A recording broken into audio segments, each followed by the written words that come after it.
Say hi to the camera. Oh. Welcome the camera. Say hi, everybody, or however you Okay. want your greeting of choice. Hey, everybody. I'm Jamie Forbes from the Great Mural Project. Hi, everyone. I am Megan Cook from Studio 23. And this is Hey Bay City. Yeah.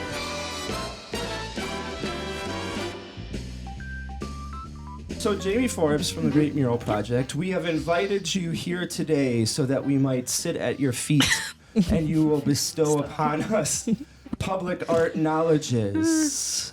That's really why That's you're here. ridiculous. Thank you for that. Well, like Meg and I are kind of teaming up to I don't want to say lead public art in Bay City. That's the wrong word for it. But to encourage public art, try some new ideas, support it, keep it going into the future. And part of that is looking at communities that are already doing it really, really well. Specifically, communities that have had efforts in place for a long time, multiple years, lots of projects, and lo and behold, we have a great neighbor to the south in Saginaw, and specifically Great Mural Project. So thanks so much for coming on today. Thanks for having me. This is awesome. Yeah, we're going to steal all of your ideas. I mean, that's really what this is all about, right? Yeah. Just in general. Yeah, and we'll talk about that later on, but maybe before we jump into the thick of the conversation, tell us a little bit about what the Great Mural Project is, when it started, the idea behind it.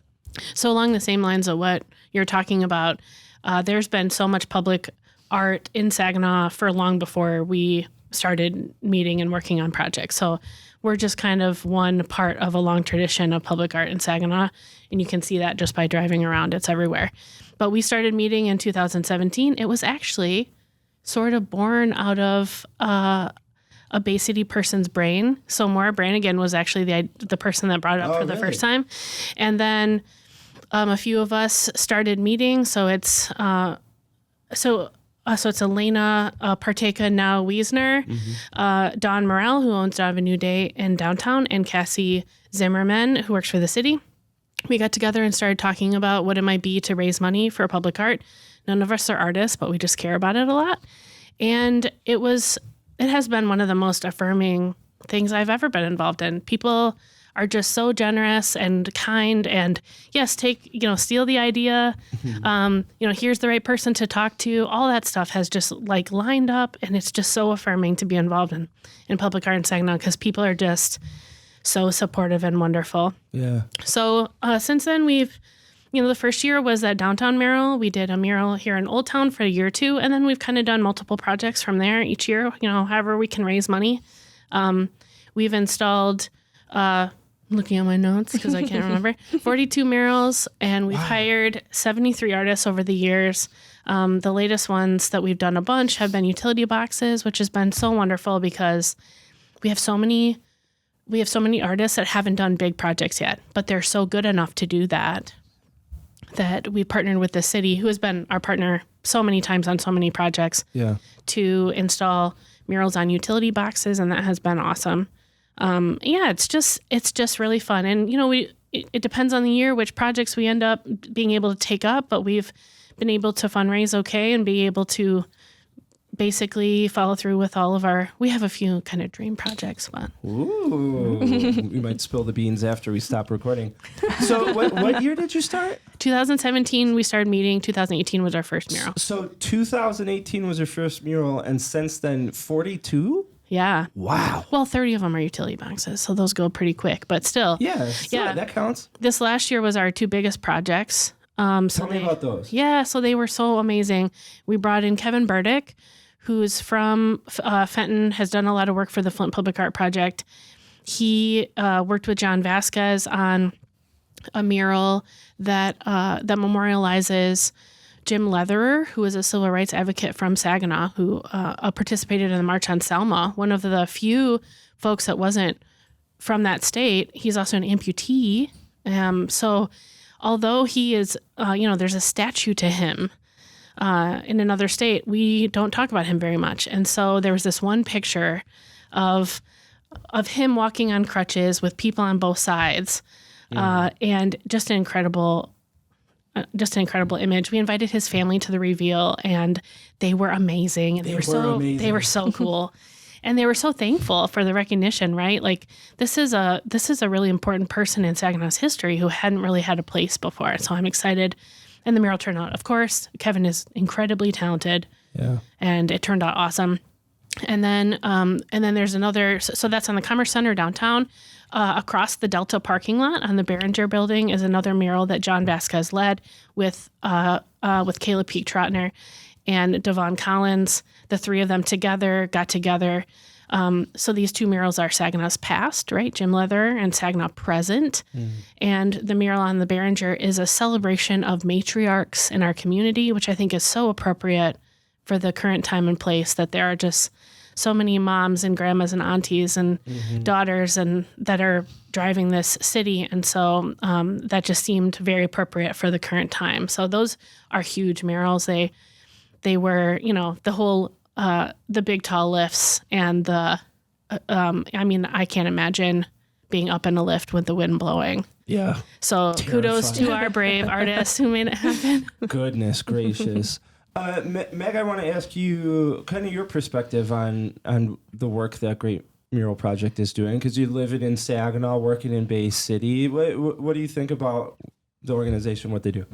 Oh, it is incredibly inspiring. Thanks. I mentioned before we got started, Jamie is one of the reasons I have the job that I have now, and she met with me shortly after I got the job at the studio, knowing that public art had a presence in Bay City, and that the studio, one of our pillars is public art. And so it's very inspiring, and I want to learn as much as I can. And so that's why you're here. And I'm so grateful that we get to live in a community that has and champions public art as much as Saginaw, Bay, and Midland do. And I can't wait to watch it grow. Yeah. Yeah. You see, I think, that growth really sprouting in this area from Flint. Yes. I mean, we can't really have a conversation in this side of the state about public art without mentioning Flint, Joe Schipani, and everybody that helped start the Flint Public Art Project. I don't know how many hundreds of murals they had, like 300, so many. 400. Like you drive into downtown Flint, and every building is covered. You go outside in the neighborhoods, every little hut building or shack or shed, like it's just covered in art, and they've done such an incredible job. And what's really interesting is that you kind of see that scale migrating north up 75. Not saying that Midland, Saginaw, Bay City didn't have public art before that. True. But I think Flint really served as a model to see what it could become. So Kara reached out to me recently, and they're going to start doing public art. Awesome. And so it is for sure spreading, and that's a wonderful thing. Yeah, and that I think brings up like this idea of looking to other communities for inspiration.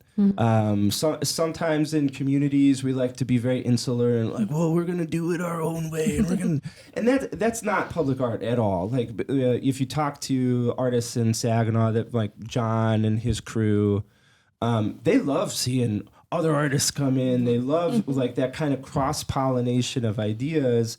And so, Jamie, I want to ask you this question. Sometimes in public art, there's a little bit of contention behind who the artist is. Like, are they local? Do I know them? Et cetera, et cetera. How do you, as an organization, go about selecting artists for murals? What's your process like? Yeah, so in the springtime, when we have some clarity on what our projects are going to be, what we were able to pull off fundraising wise, we put out a Google form, and it just has some basic information, asks for them to upload some portfolio examples, links to their socials, things like that. If we have particular projects that are pretty different, we'll have a checkbox for, are you interested in this one or both? And then once it closes, we go through and kind of see what we've got and what fits right? Like, for example, we have a mural on La Estrella Bakery on Michigan. Absolutely wonderful family. The dad that owns it is one of 4 who have businesses in Saginaw County. They're a beautiful family, have been there a long time. And so we had an applicant from Detroit, Freddie Diaz, who has tons of experience in and artwork on businesses that it just was the perfect fit. And he didn't want to be involved. He didn't check any other boxes. He said, I want to do this. And he was perfect. Now we hooked him up with Birdie to be, his right-hand man, and Laura Medham, who had helped out with some murals for us before. And yes, it is tricky because we do want to invest in artists from here, from the region, from Saginaw, from the city of Saginaw especially. However, just as you described, it's important for people to meet other folks from other communities that, like, we have seen these relationships blossom and people have opportunities. I mean, John painted in Miami. Yep. Right? Like, this is not out of the question for us to get these incredible people from this community to have more experience to get ready to go and do things everywhere. And that cross-pollination, we see that in Flint. They have artists from all over the world. Yep. And therefore, the artists from Flint have gotten to do amazing things. And so I think the balance is a tricky one, right? We try to strike a good balance. We also try to make space for artists to meet each other.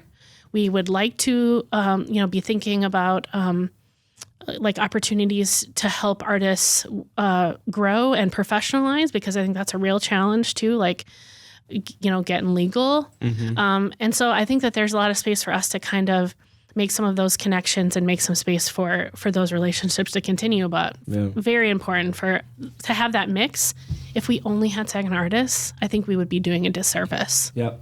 And I would agree with you. And I want to point out that you mentioned Kevin Burdick earlier on. Best dude. Best dude. But he's a great example of the positive influence, inviting experienced artists in this space, world-class artists into a community who also understand it. Because, like, Kevin's first mural, he helped with the Land Conservancy mural on the other side of the Court Street Bridge, I believe. And he was there painting.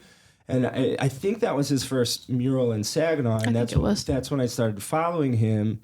And then he gets invited back for another project, did the county health building, tallest mural in the region. Beautiful mural. Amazing. And all the while, he's connecting with John Vasquez, who they ended up being cousins. It's weird. It's so weird. And then Devon Collins gets in there too. Before the showdown, Devon had not picked up a spray paint can ever. Had not done airbrush, right? Yeah, he was an airbrush artist. Had never done any form of public art. Kevin Burdick is there saying, "You can do it, man. Let's do it. Like, I'll show you some stuff." And then lo and behold, what happens is Kevin's painting these giant murals, and then you've got a big building, a Behringer building, say, "Hey, we could use a mural on this guy." And then John and Kayla and Devon are like, "Hey, this is our first huge mural. Kevin, can you give us some tips? Because it's a completely different ball game." And lo and behold, we have our own City of Saginaw artists painting giant murals that they likely would not have had they not had that instruction from Kevin. 100%. And so our scene just leveled up because Saginaw had the humility to be able to say, "Hey, you're amazing. We want your art here." And I think there's so many benefits to that. But like you said, having that balance. You don't want a community full of out-of-town art, because part of it is supporting your own artists. Meg, what do you think about this idea of local artists versus out-of-town artists versus the scene? What do you think about that? Yeah, so we don't struggle with it at the studio because we are very local and rooted in the Great Lakes Bay region. But I think it's very important to get the diversity into our region too. Not saying that our region isn't diverse enough, but there are always going to be more people with different outlooks and different perspectives and different styles and different content and subject matters that do things differently. So I think it's really important that we expose not only ourselves, but our community to those different things as well. How many different communities have rabbits outside? But we just brought in an artist. Her name is Chelsea Garter from Grand Rapids. Cool. She is amazing. But we really have to kind of pick and choose what out-of-towners we bring in and how many of those that we bring in per year, because we do want to showcase our local talent because we have some amazing artists. Right. But I think the diversity aspect is so important in all those things that I just mentioned. Yeah, Jamie, something you said about fitting the project with the artist, I think is such a good clue for that, because if I'm an artist and I work in typically 11 by 17 canvas and you come to me and say, hey, we want to support local artists, we have a 90-foot building that we want you to paint, I don't know if I'd be successful at that. Like, it's a completely different ballgame. Or like the La Estrella, you want someone from that community who connects with that. Yes. And you might be able to pull somebody from your own community. You may not, and that's totally fine. So that idea of looking at the project and what you want, what the community wants, and then saying, okay, which one of our artists could fit that? Are there other artists that fit that better? And that's, I think, how you create a good scene. Yeah. I mean, there's one particular artist in Saginaw who does amazing portraits, who I have like, please apply. Yeah. And he's never done big stuff like that. And every year I hope he will, and he probably won't. That being said, if I can get him to take on like an intermediary project, maybe I could show him that he should have giant murals on big buildings. Dip your toe in. Yeah. But I mean, I think the matching part is really important. Also, we've been able to, first of all, Kevin has the best spirit ever when it comes to that stuff. Yep. And that's why he is so good at that role. He just really is special. But we're so lucky to have so many artists in this area that have that spirit. I mean, John doing Showdown, right? Mm-hmm. That's just like everybody come and get along and make beautiful things. We are so lucky in that respect. But also, like, we have in the past paired a less experienced artist with a more experienced artist, which I love, because, I mean, we see it right in our people that have had the opportunity to do that. I mean, under Kevin, for example, really then be able to say, I painted on this big mural, so I'm ready to do another one for myself. Oh, I love that idea. Yeah. And so that's been really fun. And fortunately, when we've made those pairings, people have been up for it. People have had, they've had a good attitude about it. They've made sure that artist under them had a great experience. And I'm really thankful for that, because I don't think that's necessarily always how it goes. Yeah. You know? Awesome. You said like an intermediary project, and I wrote down a note. I want to ask you about the utility box project, because I think it's so cool for a lot of different reasons. But explain what the utility box murals are, and give us the detail. 100% stolen from Flint. So if anyone knows where the Torch is in Flint, there's an alley that you walk down to get to it. And they have there's a ton of art in that alley, and it incorporates. So Paulie Everett, I think, is the one that did most of that, which he did 2 utility boxes for us. But basically, like, incorporating the infrastructure to make it look cool. And I just thought that was such a neat idea. So, I mean, something that we've talked about since we started was bringing beauty to underutilized places, right? We can't wait for developers to fix this for us. Mm-hmm. Let's make it pretty. Let's make it attractive. Let's make it feel safe and vibrant and a place you want to visit without that. Yeah. And so the utility boxes we see everywhere, right? They're just like part of the scape that we drive past or walk past or bike past all the time, and we don't even see them because they're just there. And so we went to the city and said, hey, will you let us paint these? We tried going to some other people too, and they were like, no, we're afraid you'll paint them shut. And the city was like, sure, let's try it out. And which is, music to our ears. The city has been so open-minded about our stuff. And so we got permission for 15 the first year. We did those murals, and that was awesome. And then by the second year, we had a lot more people interested, because they saw what a nice bite-sized project that was. And, it allows us to have more work and more artists, but it also allows us to stretch our work further into the neighborhoods, which I think is awesome. Mm-hmm. And, bring the whole point of public art is that we want to make sure that everyone can access art. There's a place for art that is intentional, certainly. I mean, Studio 23 is an example of that. Yep. The Saginaw Art Museum and a million other wonderful, precious parts of our culture and the state and the country and the world. But it's also important for us to have art that you don't have to you don't have to have any extra time or any extra money to access. So we like it for that reason too. And I mean, we had a 13-year-old paint utility box last year, and it turned out amazing. Yep. The corner of Fralia's. And so like, this has just been a lovely, just a great way to give people an opportunity to, make their mark and feel ownership over these regular things, but that are now beautiful and they're going to get attention. I love what you said about it being a bite-sized project, and so it's accessible for people.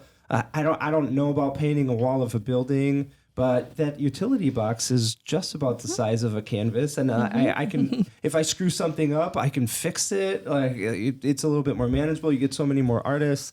I also like that it expands. I don't want to say a stereotype of public art, but it's really easy to say public art equals murals on walls of buildings. And this utility box project that you guys did and Flint did, expands that a little bit and say, well, like walls are an option, but what else can we throw paint on? Well, and I think that we see that in Midland for those benches they did that turned out so cool. And we saw artists from elsewhere in the region be able to paint those. And then also, if it's cement, let's paint it. Like you've painted so many things in Bay City too. Like where is a place that like we might as well put something there? I mean, I have little cement spots in various places that I'm like, I can just get someone to cover that weird stuff up and make it beautiful real quick, right? It can be anything. Yeah. Meg, I want to ask you this, like, because I'm kind of going on this rabbit hole of expanding what public art can be. Like, do you have any thoughts or ideas or like projects that you want to see happen that might go beyond a mural on a wall of a building? Yeah, so we, at the studio, I should say, we have funding for a student sculpture that we want to use out of recycled materials from OmniSource. And we are kind of in the process of figuring that out. We've had the application out, so if you have a child or student interested in applying, let me know. And expanding that to sculptures. And I know Public Art Passport is doing a similar type contest where I think they're putting 3 sculptures in each county. I just talked to Megan the other day about it, and it sounds amazing. And I just got something on it. So I think having more than just murals and having sculptures and having the cool like rabbits outside of the courthouse here in Saginaw, I think little things like that really make an impact and catch you off guard. So like when I'm driving to work, like, oh, there's the rabbits, they're only out for a week a year or something like that. Little things like that I think can really add up and make an impact. I love the utility box idea. I do want to do it. Let's do it.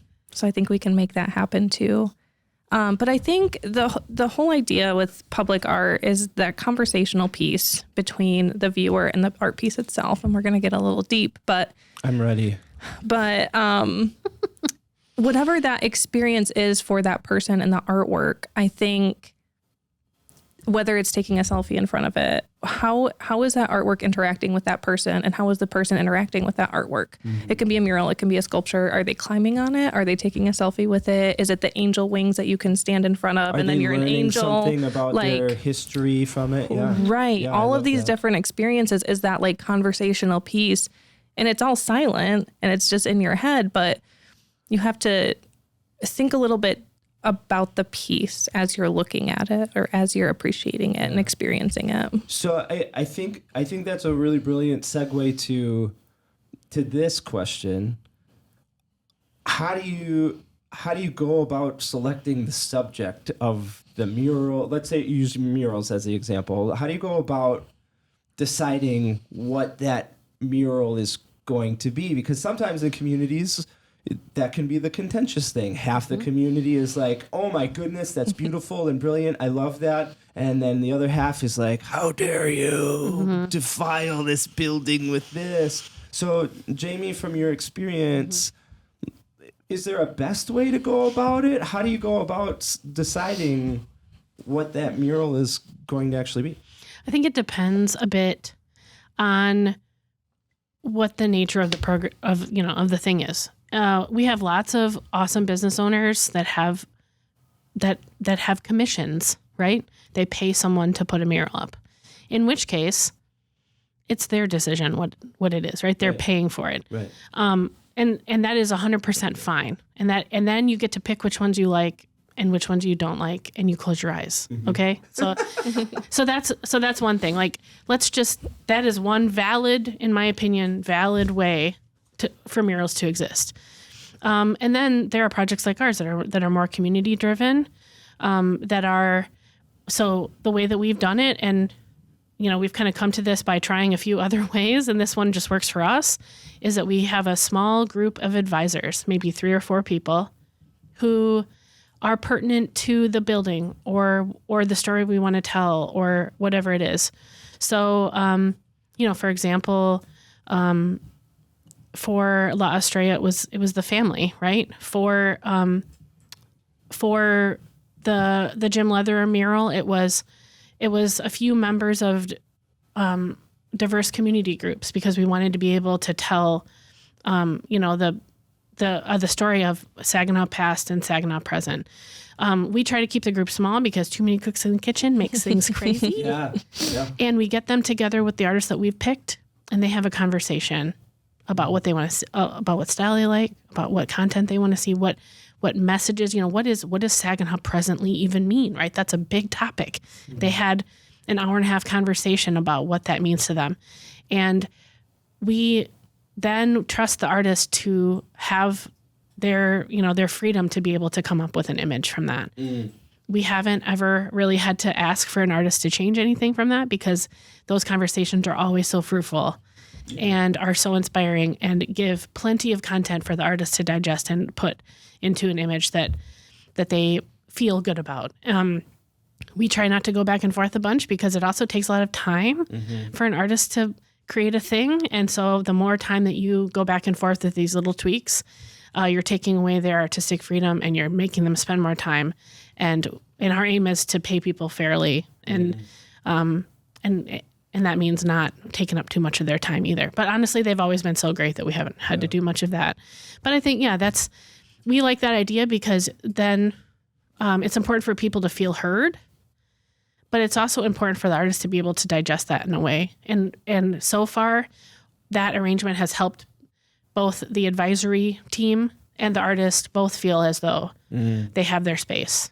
It sounds like a critical part of that process is the conversation. Oh, like 100%. The communication of part of it. You can't just fire off one email, say, hey, we want this mural, and then the artist says, cool, here's the draft, and then boom, you've got public art, baby. It's an in-person conversation. Yeah, you got to talk it through, and you got to make sure people are on the same page so that everybody can move forward feeling really great about it. I hopped on a Zoom call with Joe Schipani after he moved to Mexico. Hi, Joe. Miss you. Joe. And just to pick his brain a little bit, and I asked him this same question, how do you navigate this? Because artists can be divisive, or some people like these certain things and some people don't. And what he said was really interesting to me. Out of the hundreds of murals that he helped bring to Flint, he said there are a lot that I don't like. Mm-hmm. Like I have my preference, I have my taste, and there are a lot of them that I don't really care for. And what he said was, and that's great, because this isn't about me. And I want to throw this encouragement out into the air to no one in particular, is that like part of public art is that it's part of a community. And while you may not like a certain piece, that's okay. That's okay that you don't like that, because there are chances are a lot of other people that do, and you might like something else, and they might like, I don't understand that at all. And that's really just part of living in a 37,000 person community. Amen. The idea that you can get 37,000 people to all like one thing, like it's just not going to happen. And that's why I think it's so important. Part of the reason it's so important to sustain public art over time, so that you have 43 murals you can pick from. You may not like 10 of them, but you got 32 other ones that are kicking. So this is a story of life, really. Right? Yeah, it's a story of life. Don't look at the stuff you don't want to see. Yeah, just it's don't okay. take that street, maybe. It's fine. You'll be okay. Yeah, but what so he said it's not all about me, but then he added the qualifier, even if I don't like those murals, they're all great art. And I love that about what he said, that we sometimes conflate like a high standard with a preference. Like, no, you can have world-class art that you're not really into. This must happen to you all the time, Meg. Do you feel, I mean, this must be like part of your job at the very core. Like, I'm sure that your favorites come along. Yeah. Oh, absolutely. Yeah, talk to us about Absolutely. that. Like, how do you balance, like, because you're That's tough. selecting like a gallery and like the exhibit, like walk me through your brain.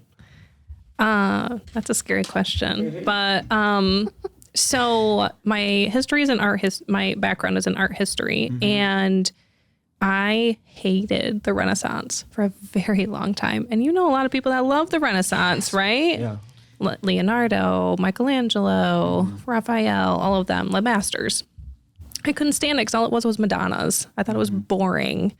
Over time, as I've taught it, I've really learned to appreciate it. But it's just, it's very similar to that, where I also love abstraction. Our whole Tabor Gallery right now is abstraction. And we were just having a discussion this morning at the front desk because our poor administrative assistant, Emily, is probably going to hear, oh, my kid could do that for the next 2 months. Yeah. Yep. And that's not the case. And I totally get abstraction is not everyone's thing, but I love it. I think it's so interesting. It makes me think. It makes me think about color juxtaposition and like the core, like formal elements of art. And so everyone is not going to like everything, and that is very okay. And I mean, the same goes for murals. I would love to see an abstract mural. Yeah. Ooh. Just throwing that out there. Yeah. The first one's kind of abstract, but yeah, we could do weirder. Really. Yeah. I love this part of the conversation because I think it's key to a community really supporting a public art scene or not.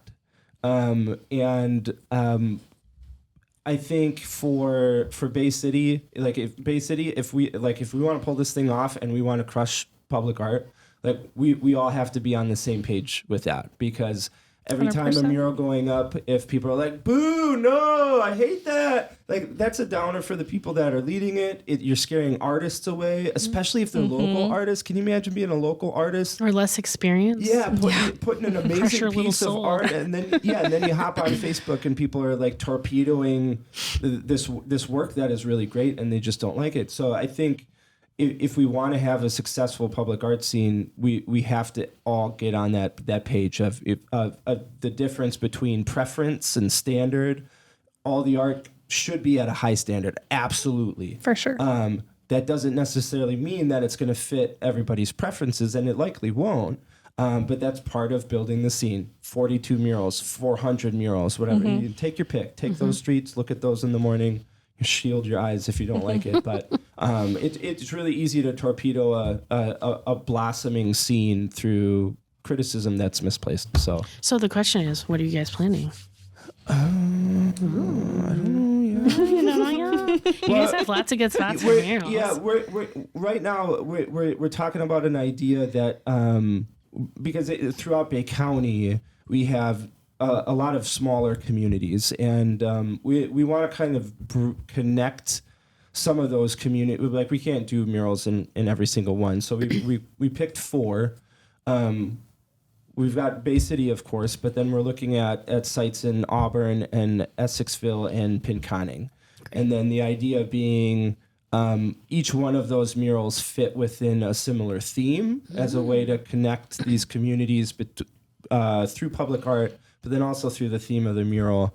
I think that would be cool. Also, like, showing smaller communities that, like, you guys are awesome. You're amazing. And this is something that you can have as well. That's kind of the project that we're thinking. I love it. That's cool. Are you going to get all the artists together so they can become best friends and work on everything together? That would be amazing. Would recommend. Yeah. Yes. I can't tell you to not paint on roads where people drive on all the time. Okay, I can also tell you what not to do. Don't do that. So let's talk about that. No, 'cause I think it's really important to talk about like things that may not work, and because I got to witness this firsthand here in Saginaw. So tell us about this project. So what was it? 2020? I don't even remember. COVID is just a blur in my brain. Yeah, I think it was 2020. So we applied to a Bloomberg Philanthropies grant, which is like wild, right? That's like Oprah or something. Yeah. Like, right? It's like not tangible at all. And they picked us, and we were the first of 15 cities in the first run to install asphalt murals. And we did 3 intersections, closed down the road for a Saturday and a Sunday. The city helped us out with that too. That was a joint application with them. And we hired a bunch of artists and a bunch of musicians and restaurants to feed people. And it was one of the happiest days of my life. It was an amazing day. Phil, I have to tell you, when I'm sad, I watch that video. Do you really? Oh my God. Aww. I watched it like 2 times in the last 6 months. Yeah, because I got to run around that day interviewing folks, taking photos, taking videos. And it was awesome. There's so many people. The Girl Scouts were like lining the bridge. Everybody was painting their butterflies, and you'd walk over to the other side, and then you'd walk over, and people would be painting the intersection. Like it was casual, but people were watching. It was an amazing day. We had so many good people painting. It was, and like the public got to paint a little bit. It was. Yeah. We did butterflies over the bridge. They're still there. But yes, we learned that there was a reason why Bloomberg also didn't have much advice to offer us, because there's not really good materials. Mm-hmm. So we went to Northeastern Paint, who has been our absolute BFFs through all this. They're incredibly generous, kind humans. They, I gave them like a framed picture of the utility boxes, and it sits right by the register. It's just so flattering. Oh, I love that. They're sweets. They're just sweethearts. And so we said, hey, we don't know what to do here. What do you think? And so we did whatever they told us. And it was really, it was still the best thing ever, but like you can't really paint on roads where people break and it's just, it doesn't work. That being said, they had us turn in pictures for like 2 years after, and they were able to assess how it held up, and us along with all those other cities have made it better for other spots that they're still doing asphalt murals, but they're I'm sure lasting a lot longer now than they did with us, which is fine, right? Like what eases my mind about it is that it was about the event. We had been stuck in COVID for so long, and this was one of the first things that, because we were outside, it was safe. And so I feel great about that. The day itself was worth it. Yep. And also that money didn't come from this community. And so that also kind of eases my mind that like, well, it's gone. And honestly, all the butterflies are still on the bridge. We're still like trying to figure out how we can close off the bridge to finish the last little section that we didn't get to last time. And that'll look good for a long time. So it's okay. But yeah, it's a guess and check. Yeah.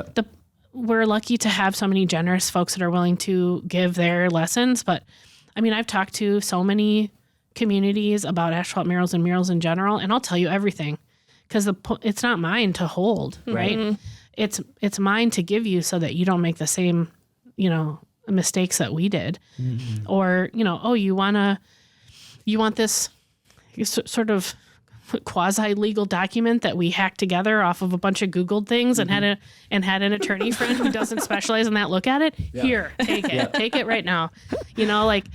Whatever. We're all in this together. I love you talking about this mistakes.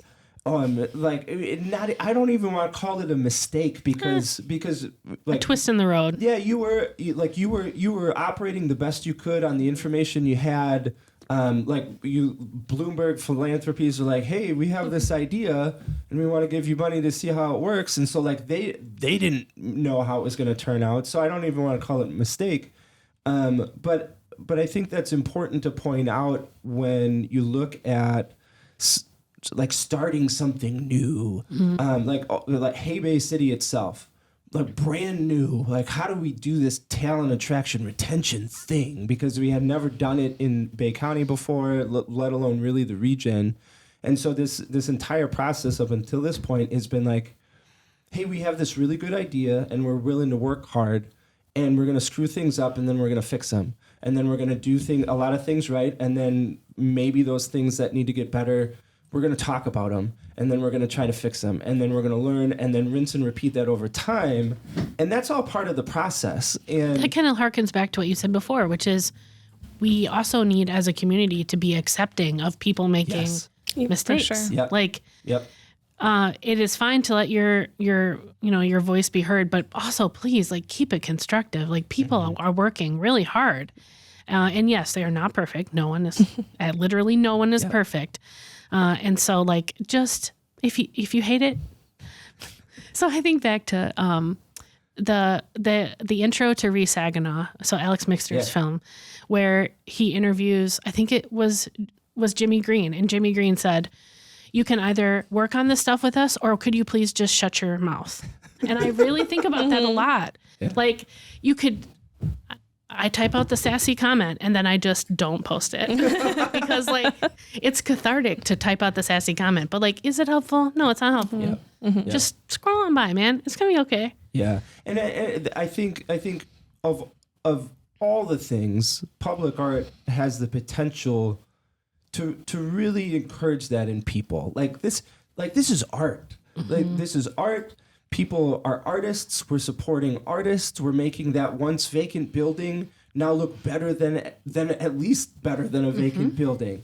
And so it's an opportunity to kind of test out the community and say, hey, if we want to do something even more complicated than painting a mural on a wall, we've got to check that box first. If we can't have a healthy conversation about what goes on this 10 by 17 foot square space on this brick wall and be successful, there's a lot more complicated and more difficult and more critical things than that. And so it's, I think, a good practice session for I think about things. Like, I think about some of the wild ideas that people have tried or conceived of.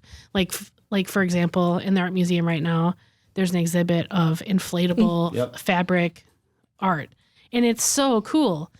But that's, like, one step further maybe than art on a wall, right? So if we can do this, what else can we do that's even more wild? And I can think of people in each of our communities that are pushing that envelope. And there again, if it's not your bag, just move on. But how this is a good trial period for us to dabble and see what works and what doesn't, and to, like, grow our own understanding of art and expression and how that feels. Yep, exactly. I would love to ask you about maybe some upcoming projects from the Great Mural Project. Do you want to spill the beans? Yeah. So I actually asked my comrades if I could do this in advance because I was afraid. Okay. But it's been around enough. It probably doesn't even matter. So we are fundraising for our projects this year. So everybody knows Memorial Cup is, like, the thing. We had hoped to maybe have something done by Memorial Cup, but ain't going to happen. So we are planning a mural on the side of Good Rose Flower Shop, which is on State Street. Cool. They are, like, 4th generation florists there. They are spectacular. Just, like, another celebration of small business in this community. We are so blessed. I mean, you feature them all the time. We are so blessed by generous, kind, small businesses that just really enrich this place. And they are an example of that. They had actually reached out to an artist, and they just couldn't quite swing it. And so we're going to help them out, hopefully be able to make it happen. And they're being generous to the project too, which is awesome. And so they're interested in, and, who knows how it'll play out, but they're interested in having the mural have some sort of featuring the moments in life where flowers are important, which I think is very thoughtful. I think could be really cool. Yeah. I'm, like, imagining what that could look like. I like that. It's cool, right? Because it's also something like Good Rose, you're going to be around forever. Yes. But let's say, like, another business, I sell sandwiches and I want a giant, like, sandwich on the side of my building. I may not be around next year. I may not be around after that. And now I've gifted the community a giant picture of a sandwich, which could be really cool. It could be super funny. Yes. But like in this case, flower shop, but then also there's a concept a little bit larger than that. And I love that. Yeah. And then we're working on ironically, 2 asphalt murals. Whoops. Well, it's going to go better this time. Yeah, it's going to go better. We don't have it in a place where people drive on it. So rah.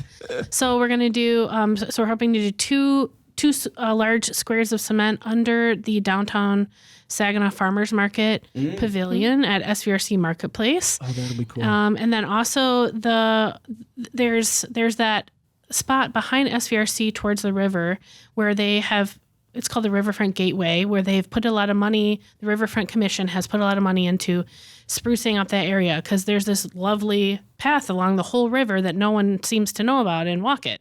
So they have added a fence and like really made it look so nice.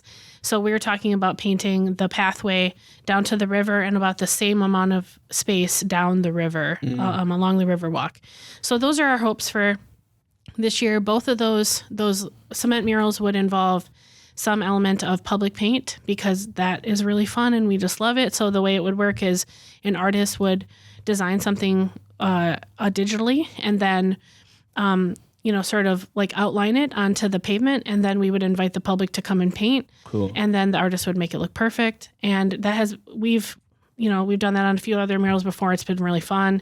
I also just think that like, as adults, we don't pick up brushes. I mean, if we're not artists, right? We don't pick up brushes. And it turns out when you do, it's like so relaxing and lovely to focus on a thing. We were just coloring. It's funny that you said this because we were recording this right after Easter, and me, my wife, and our 5-year-old Evelyn were at the table on Saturday coloring Easter eggs, but in this like it's like called like egg-tastic or something. So you put this little egg in, and you press, you turn it on, and it spins the egg, and fun. so you can use markers and color it that way. And Evelyn did her 2 eggs, and she went off to do something else. And I stayed there for like another half hour, just like, let's hard boil more eggs. I need more of this. This is so fun. Yeah, because it is super fun. Yeah. I mean, You it's got to just exercise that right side of your brain. And as adults, we don't typically. Yeah. Well, and So that's you why I got love when to. institutions are like making space for that. That you don't have to be an artist to be an artist. Art for everyone. Yeah. Yes. Yeah. Totally. Yeah. So that's what we're hoping. So we're still raising money. If anyone wants to give us some money for stuff. Send money. Our fiscal sponsor is the Saginaw Community Foundation, and you can donate online. You can send a check and blah, blah. Anyway. Okay. Head over there. Give them all your cash. I want to explore one more idea, this idea of the synergy between different communities. We hear a lot about regionalism or the Great Lakes Bay region, things like that. And sometimes I think the perception is that that's simply organizational, kind of like top down. But I think like the public art specifically offers a really incredible avenue for different communities to get to know each other and send artists over and like almost like peaceful ambassadors. Yeah. They like, I come in peace from Saginaw. And like we had Kayla paint at Winona Park and like a bunch of sharing of artists. But I think if we're more public about like conversations like this, like us from Bay City coming to you and saying, like, tell us what you need to, like what we need to know. We're going to swing by Flint and do the same thing with Jaron down there in Flint. And like, let's learn from each other. And I think that has so many possibilities and benefits. One of them is that it shortens that learning curve. Like Meg and I could kind of stumble our way through this public art thing for the next 25 years. And like, I don't think it would take you that long. Like, okay. Or we could say, hey, Jamie, you're cool. Let's chat. Jaron Sage down in Flint, Joe Shapani, let's chat. Kevin Burdick, let's chat. And now instead of that really long, very difficult process, you're like, hey, don't paint on intersections. It's not going to go well. Right. And like, okay, cool. We can do something better than that. So we won't do that. We talked to Bay City when we were going to do it because they had an asphalt mural a long time ago that has held up shockingly well, by the way. Oh, wow. And then I asked Joe stuff probably 4 times a year. I'm like, Joe, what do I do about this? It's so great though. It's so nice that that's going on. Yeah. And I mean, and count on us if there's anything we can possibly do for your project. We'll certainly, share whatever that we've learned or show up to volunteer or whatever you need. And I think that's the vibe that we should all be Yep. I mean, no matter if it's public art or whatever, right? Yep. I think we see a lot of that happening, which is why we can all be successful and like feel good about this thing we're trying to do, which doesn't always work out perfectly, right? Because when you ask, people are like, oh yeah, I believe the best of this. So let me give, let me help, whatever I can do. Yeah, there's so much potential. I get to kind of have front row seats to this and be a witness to You have the best seat. yeah, like, and just to see how specifically like Midland, Bay City and Saginaw can really fit together like puzzle pieces. And like Midland has resources that Saginaw and Bay City don't. Bay City has elements of the community that Saginaw and Midland don't. Saginaw likewise, and I think it's specifically in a relatively small region, we do ourselves such a disservice when we cut ourselves off either unintentionally or intentionally from these other really amazing communities that can improve not only our lives, but the life of our entire community. We can come back to Bay City and say, you'll never guess what we learned from Saginaw. It's amazing. And they're sending artists over and we're having this conversation. And then you can apply that to so many other things other than just public art, because now this communication channel is open and you're feeling inspired and like, okay, now we feel like a team. And I'd love to like reframe that word region as like a team. Like, hey, like we are all in this thing together. Let's all try to make this successful together. So, well, there's also been a lot of ways in terms of that visiting vibe that you had. There's also a few ways that there's been a real effort lately to try to compile all the information of where a public art is located. Yeah. Tell us more about that. I mean, Anyone? we both were kind of it. Yeah, so Megan McAdow at the Marshall Fredericks Museum at SVSU started this initiative called Public Art Passport, and it is a website that you can go to. I think it's just publicartpassport.com. And all of the public art, we're working on getting all of the public art in the region or in the team compiled into one website. So you can go to that, or visitors or travelers can visit our website and go to all of those, and they can easily find them, easily see the artist, easily access that. And it is a wonderful resource that we're still really building. Nice and then also the Convention and Visitors Bureau has recently put a lot of, we had like a map for our utility boxes and for our murals, which we used to try to get people to visit. But, obviously like, we write grants, but we're not formal. I mean, Cassie's very talented, but yeah, what they're putting together is going to be kind of next level. And so they're doing one map for each community, which I think is going to be a big deal. I think Saginaw and Midland are done. I think they're just working on Bay. I might have sent them a big pile of things. Oh, well, maybe they're updating Saginaw. Yeah, but they're so good and very thorough. And I think it's going to be, so they believe that this is a thing people should visit when they come here, right? Yeah. Yep. Convention Visitors Bureau, they're people coming from out of town. And so like they see that this is an economic driver. So like we have to all, like this is real. And that's a whole other conversation as the economic driver that public art can be. Let's talk about that maybe. Do you want to talk about that?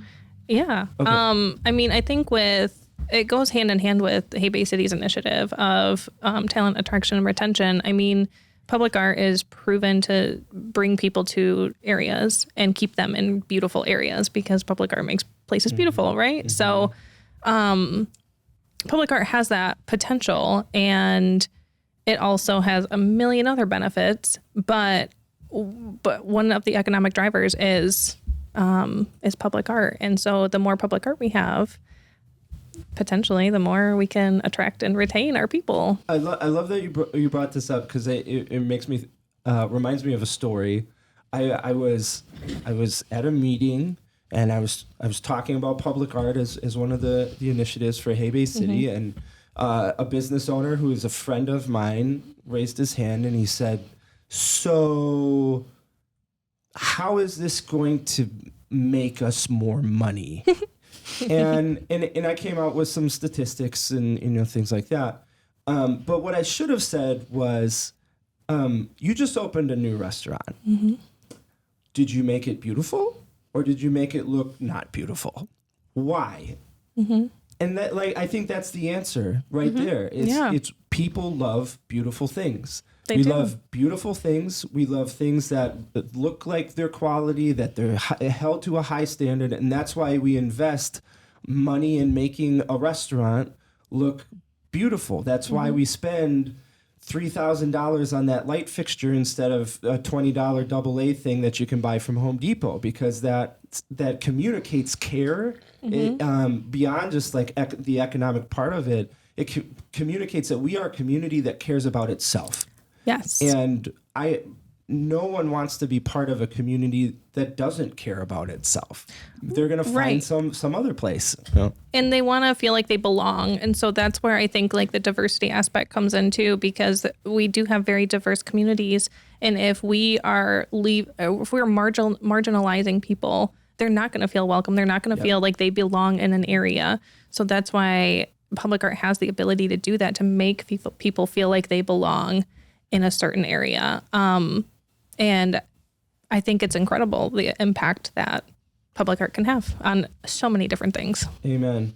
So publicartpassport.com, if you want to check out that website. I think it's such a great tool because, like you're talking about, with one of the benefits of public art is that you can go out in your community and you can experience it.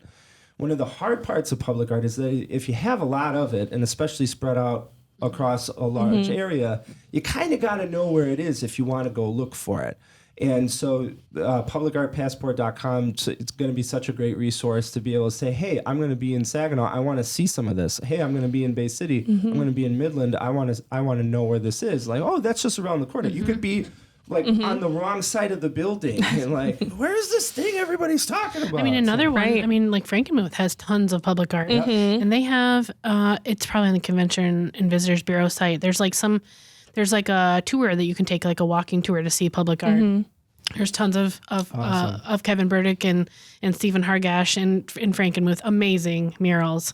So that's another, cool. And and they have that walking tour because they know that visitors want to see public art. So once again, confirming that this all actually is real. It is. Public art is real, people. Jamie Forbes, you are real. Thanks so much for spending time with us today. Thank you so much. I appreciate it. I feel successly wisdomed. Oh, geez. So we're just trying it next to you. That's all. Don't give me too much. Don't give us too much credit. Yeah. Well, I love being like feeling like we've got communities around us that are also exploring this and getting the feet off, like knowing that this is important and figuring it out as we go. I love that. Well, that Joe did talk about perhaps, a joint project at some point. So maybe we could all get in on that. Oh, that'd be so fun, Joe Shapani. Come back from Mexico, buddy. Yeah. Well, Jamie Forbes, thanks so much for the time today. Thank you so much. I appreciate it.